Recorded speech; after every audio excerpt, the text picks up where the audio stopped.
Okay, so I'm in this video, we're going to talk about the financial system, and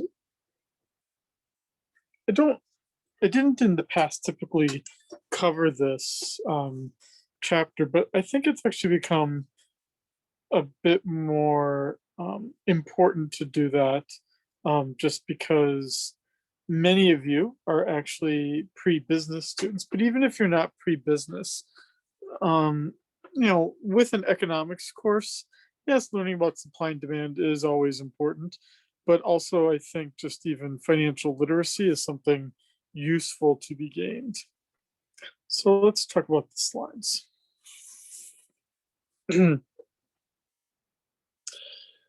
um,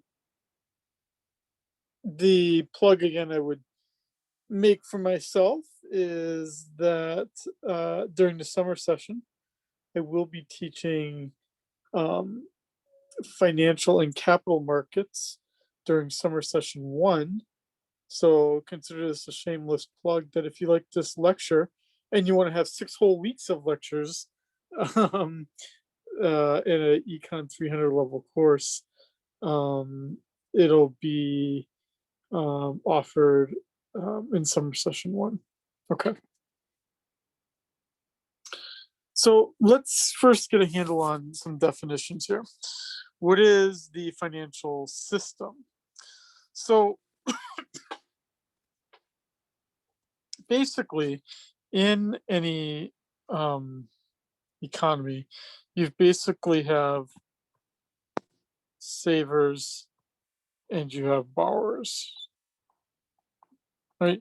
You got people who have a savings account and you've got people who have a loan.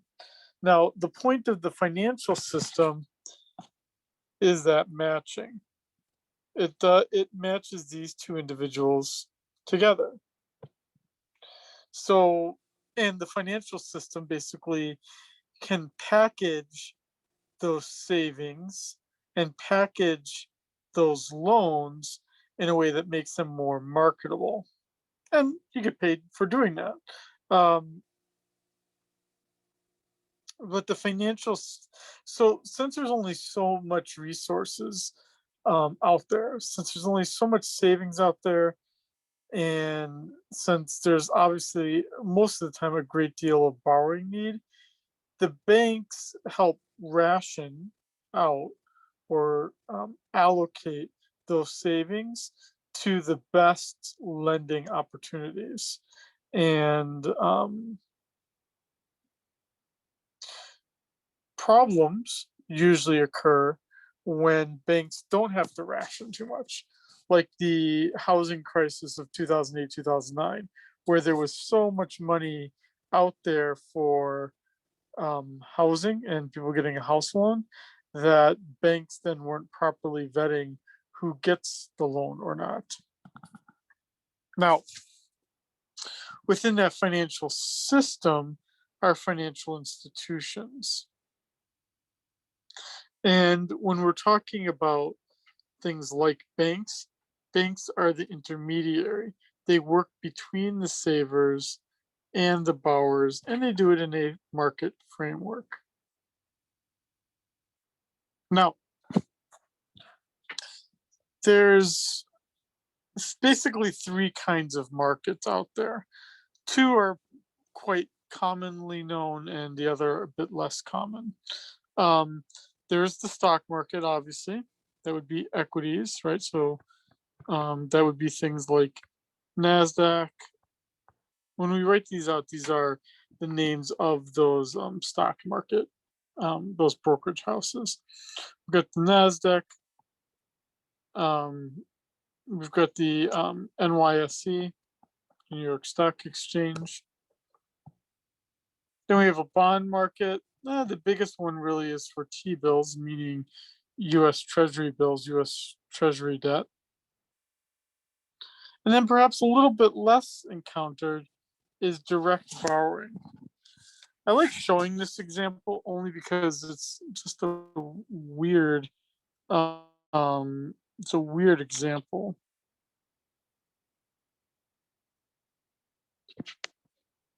Sorry, let me try to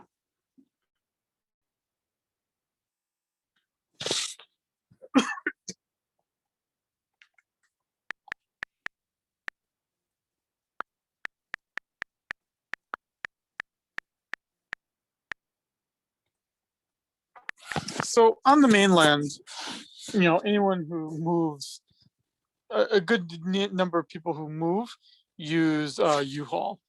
Well, U-Haul, you know, figured out that one thing they could do is they could set up a website called UHaulInvestorsClub.com, and they basically solicit money directly using a website. Let's see here how we can furniture pads. Let's see here. How about 777,709 um, uh, furniture pads in the amount of $2.2 million?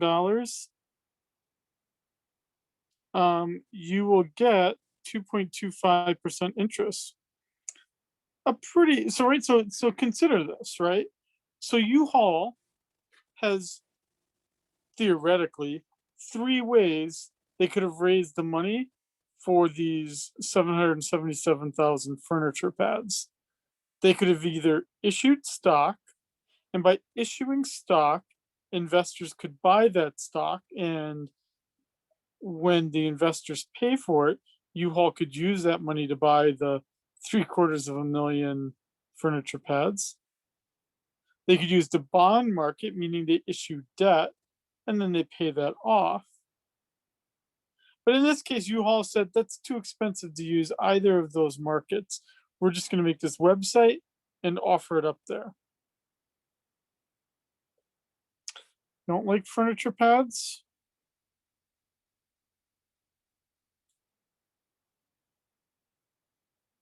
How about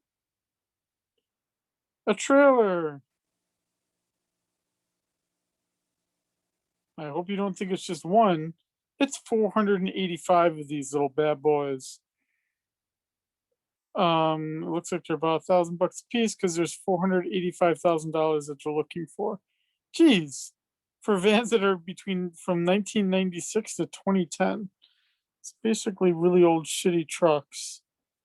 Buying 485 of them. Hey, but you get 4% interest. Not too shabby.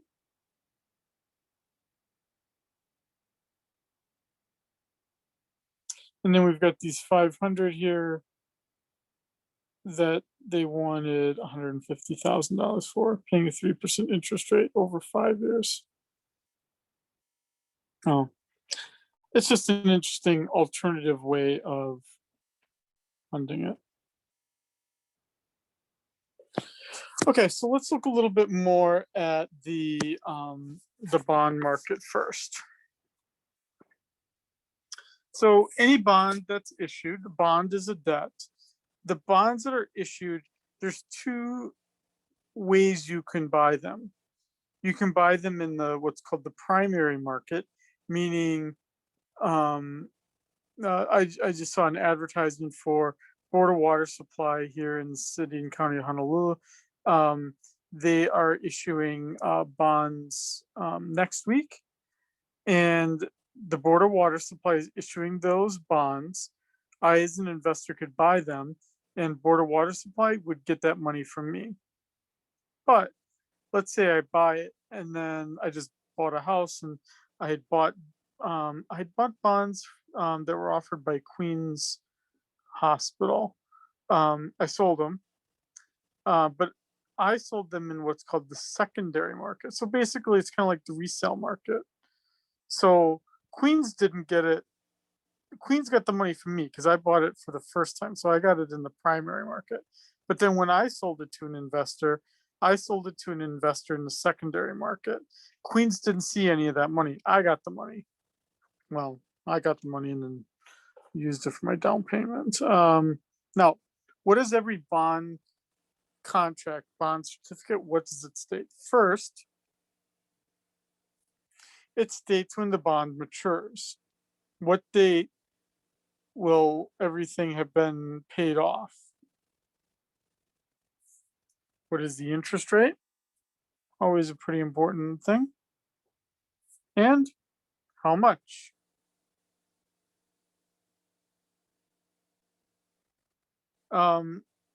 Without these three pieces of information, you wouldn't know how to price the bond.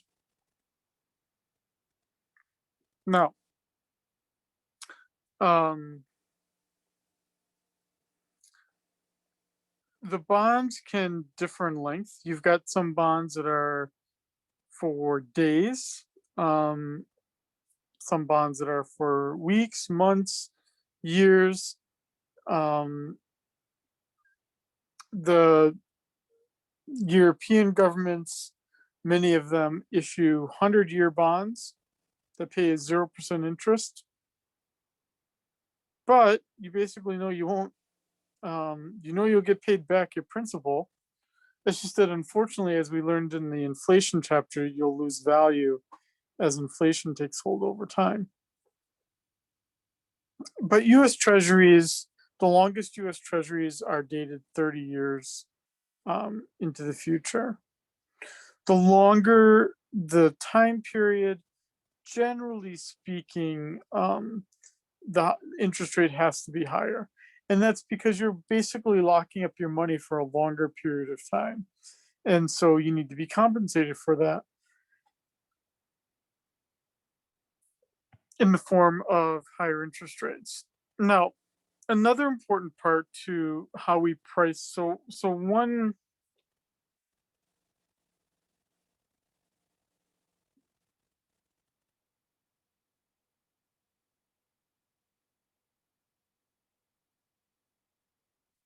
how long?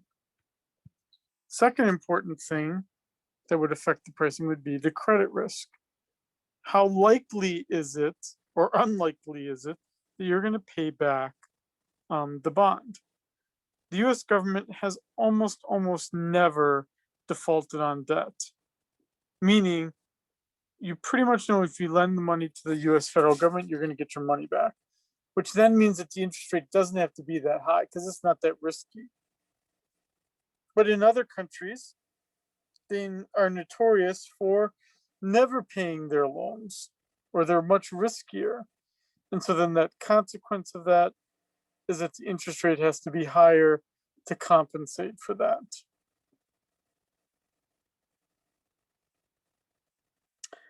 And then you've got how are they being treated from on a tax basis. That bond that I bought from Queens Hospital was Hawaii state tax free, but I did get taxed by the federal government. I also own different federal bonds that are federal tax free, but are taxed by Hawaii. But right, you can kind of shop around for different. If bonds are your thing, you can shop around for different bonds that get more favorable tax treatment or whatever. Let's look at something here. So I wanted to show you very briefly a somewhat interesting look at the bond markets here.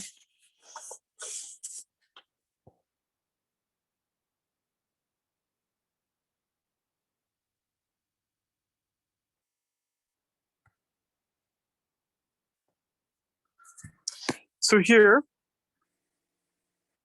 you would see a bond here that pays basically wait for this to load here. This is a bond that is paying a that matures, as you'll see here in time. It matures on March the 5th. On March the 5th of 2021.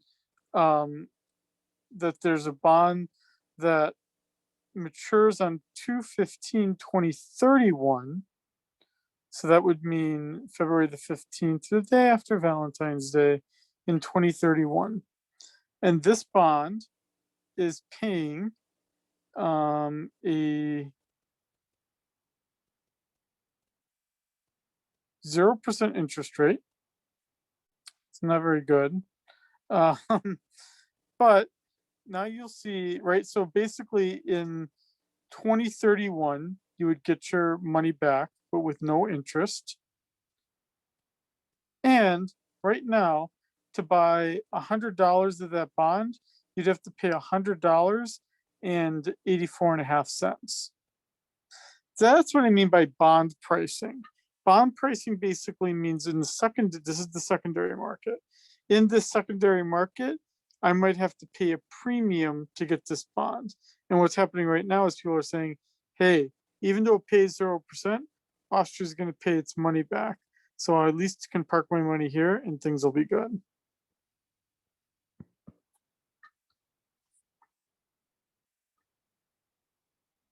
This is opposed to the country of Zambia. So Zambia has a bond that's actually coming due in 2024, so 3 years from now. It's paying an 8.5% interest rate, so much higher interest rate. And to buy $100 of the bond, you'd only need to pay $59.47. Why? Because Zambia is on this bond specifically, they have basically defaulted, meaning they are not paying it back. So, right, if you compare this to Austria, yeah, you need to get a higher interest rate because you are taking on a lot more risk.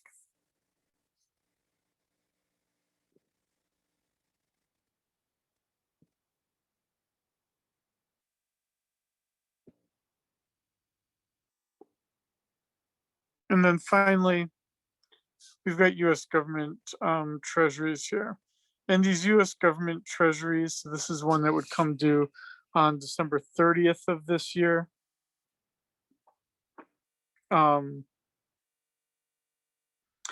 Basically paying incredibly little.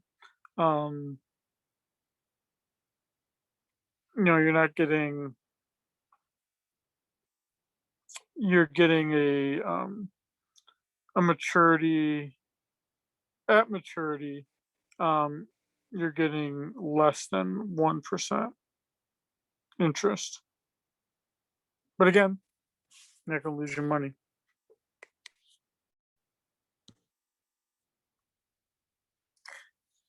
Then we've got the stock market. So stock market's generally a pretty popular thing here, and stock would be basically another way, basically would be an ownership share in the company. You get to then share in the profits, and you can even earn a dividend. These stocks are sold in exchanges. Again, that would be like NYSE, like the NASDAQ.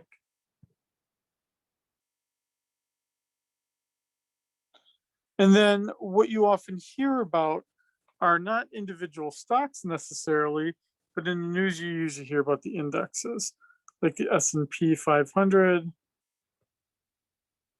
the Dow, right? And you hear about what the weighted averages of a group of stock prices. So what's nice about dealing with these financial intermediaries is you're providing the money indirectly. It allows you to sidestep the onerous idea of having to vet potential borrowers. But you have to pay for that privilege to have to deal with the other side of the financial transaction from a distance. So banks are paid so that I don't have to run credit scores or repossess cars. I can just invest in the bank's lending portfolio.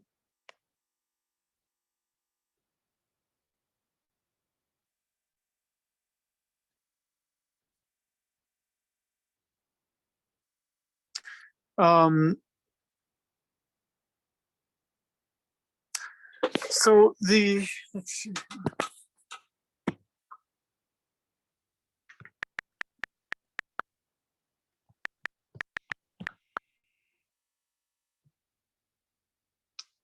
Not student loans, sorry.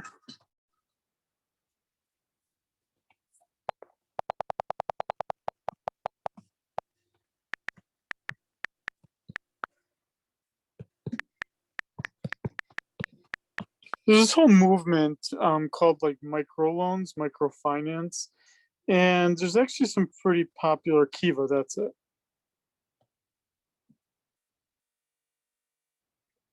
So if you were running um, a business, a small business in a developing country, you could use Kiva to get people to invest um, in your things. So let's just see here.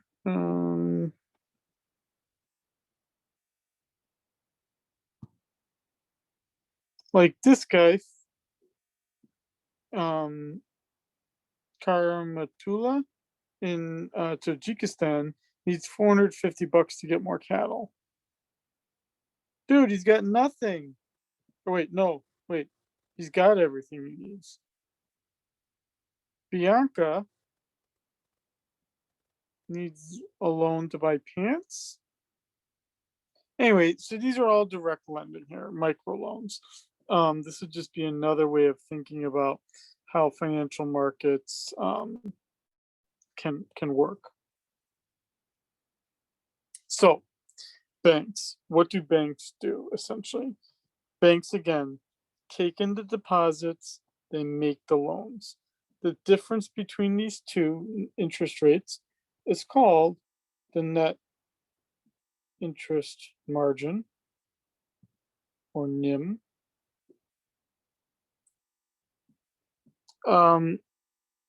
And investors who are buying stock in a bank typically look very closely at that net interest margin.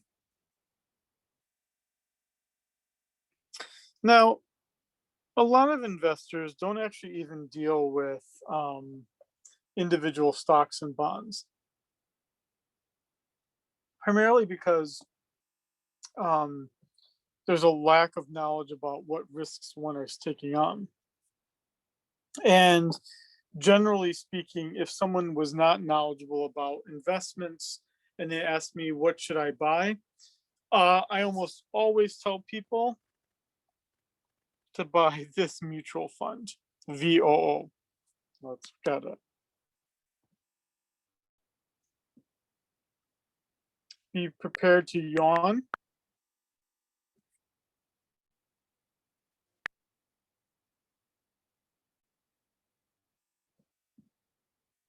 Because it's the Vanguard S&P 500 ETF, exchange traded fund.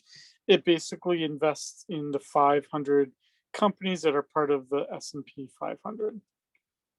Oh, it's incredibly boring. It's not that complicated. Your risk is very well diversified, and you make money on it. You don't actually pay a lot in expenses, and you actually do make money on it. It's not like GameStop or anything like that, but you make your money. Um, Mutual funds, this VOO is an ETF. The difference between a mutual fund and an ETF is that mutual funds, I'm not sure how to put this best here, but there's a sort of a selection process. So a mutual fund could say, I'm going to invest in East Asian country utility companies, like electric companies. Well, a mutual fund wouldn't have to buy a stake in all of the electric companies. It could pick and choose, and it would pick and choose based on where it can make the most money. For the Vanguard 500 VOO, the exchange traded fund, there's a lot less picking involved. Rather, it's trying to represent and capture everything that's in that ETF, that exchange traded fund. So there's lots of ETFs out there. There's ETF for like airplanes. There's an ETF out there for real estate. There's ETF for food products. There's ETF for lots of different things. And so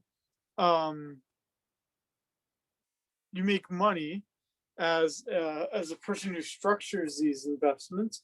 You can make money based on the fact that you're providing that service to investors.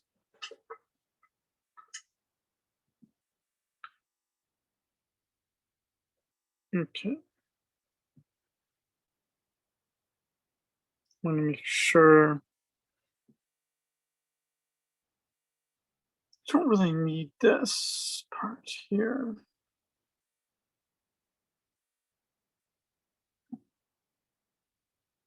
Let me jump here. Okay. So when we look at loanable funds, meaning the money that's being saved that can be lent out, the market again is going to consist of those who actually did save the money, but you also need the people who need to borrow the money. The whole goal here is to find is to get the best loans out there, the ones that are most likely to get paid back. And so once you identify those, then what you're able to do is charge an interest rate. That interest rate um, is going to be for the saver, the reward for having delayed their consumption. And for the borrower, it's both a reflection of the fact that there is inflation, so the money is going to become less valuable over time, but also because there's a risk that you might not actually pay it back. So if we want to look at this from a demand and supply perspective, there is um, a segment that the supply side is going to be represented as those who are saving, and the demand side is going to be represented by those who the demand side is going to be those who need the loan.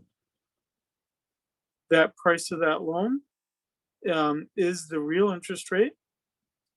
What that real interest rate does is, again, it's reflecting both the nominal interest rate, but it's also reflecting the amount of inflation we have in the economy. Because the bank actually, when they determine the interest rate, they're taking into account the fact that if there is inflation over time, they want to get paid back the same purchasing power. By that, I mean, the example that we give here for this is that when your grandparents tell you about how something used to be so cheap back when they were kids, well, it's not because someone's become greedier or changed their mind about things in that way. Rather, it's that there is inflation.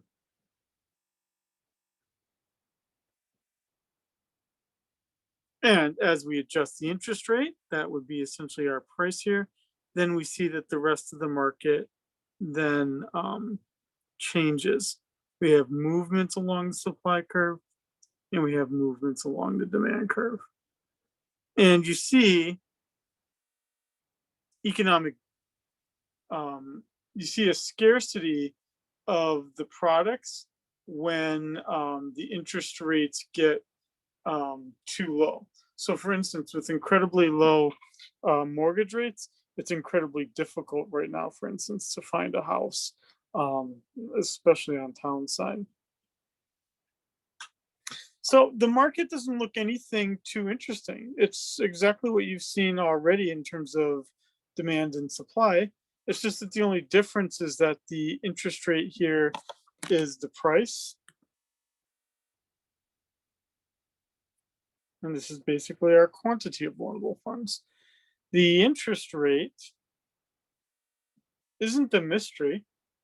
The interest rate is entirely determined by what the demand and supply conditions are. Now, one thing we know is that the government can actually encourage people to save. It can also discourage people to save, but let's focus on what it could do to encourage savings. So the best example we have is that there's a lot of there's a lot of um, incentives out there for a business to start a retirement plan. You get a pretty good tax break, and they get the best employee. They can get better employees, and the people who are working have just come to expect that their employer will offer a 401k or some sort of savings plan. Now, what that 401k does, why do people like 401ks? Because any dollar you earn, you get taxed on it. If I were then to say to you, you know what, 15 or $20,000 of that money that you want to put towards retirement, I will not tax that. So you actually get then the whole value of the 20,000. Whereas if I wanted to save for a non-retirement reason outside of my 401k, I have to pay taxes on my income. And those taxes, 20%, 25%, they add up quite quickly.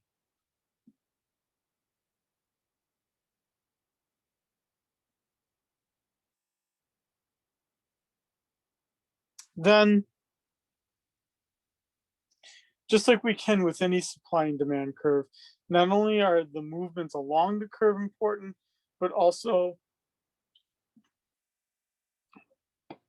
the idea that we can shift the curve based on any of the conditions that could cause supply and demand to increase or decrease.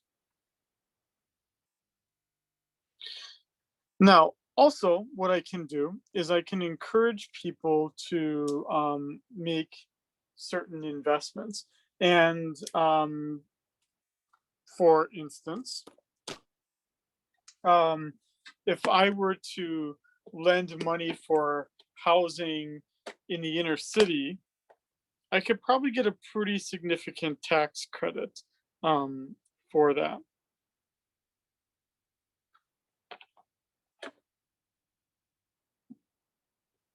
And again, all we're seeing here, and I'm just kind of going over these a little bit quickly, but all you're seeing here is a typical comparative statics analysis of the financial market, where in this case something happened that caused demand to shift to the right or increase.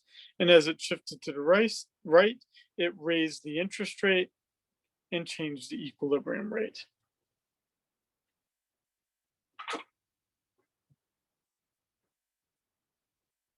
So when we look at this from the perspective of the government, when the government's offering treasury bills, when it's issuing debt, the only reason why it's issuing debt is because the government doesn't have a balanced budget, because it's losing money. It's taking in less than what it's spending every year. So that budget deficit is funded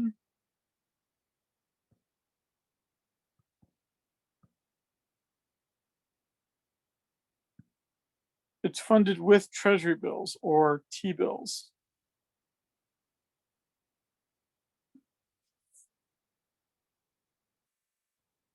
And you see that right here.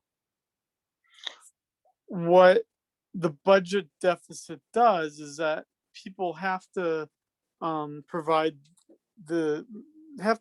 money to the government, and the reason why the government in this case, the government's going to get all of its bonds bought, but if someone invests their money in a U.S. government bond, now they can't invest $500 to the Zippies Corporation that wants to, expand. And so that's what this graph is basically talking about, is the fact that there's not going to be as much lending out there to the extent that we prevent people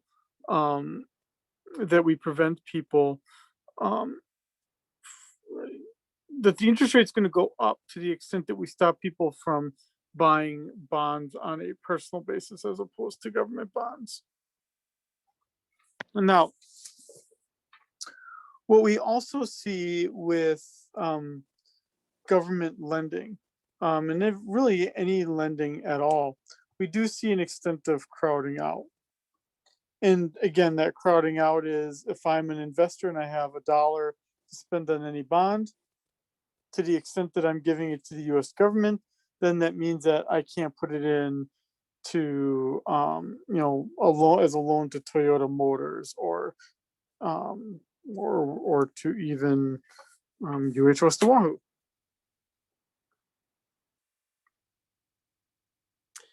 Now, occasionally, certainly before COVID, you could have examples of individuals who, um,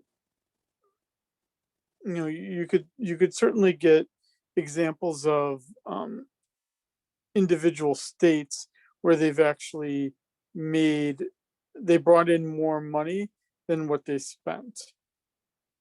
Now, the problem with the surplus again is that it's going to increase your supply of loans, and you're going to get much riskier lending going on. But as an alternative, or something that works with it, is that the interest rate does get quite low, and you can see how this debt has changed over time. But basically, wars are when we incur the debt, and obviously,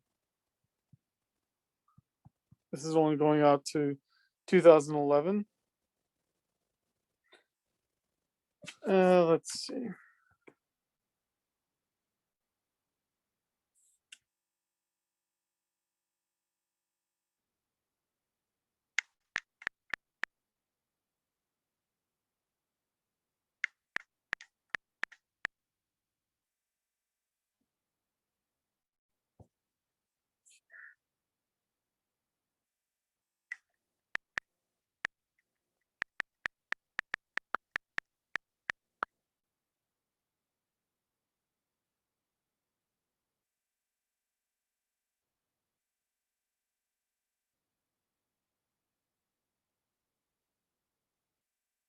Hmm. So the one problem here is we can't. It's not the data is not going back too incredibly far, but you can see that since 2011, which is where that one picture had ended, that basically we've more than doubled the amount of debt we have out there, and it's largely been. Remember, this growth here is actually during a time when the business cycle was actually favoring expansion in the economy.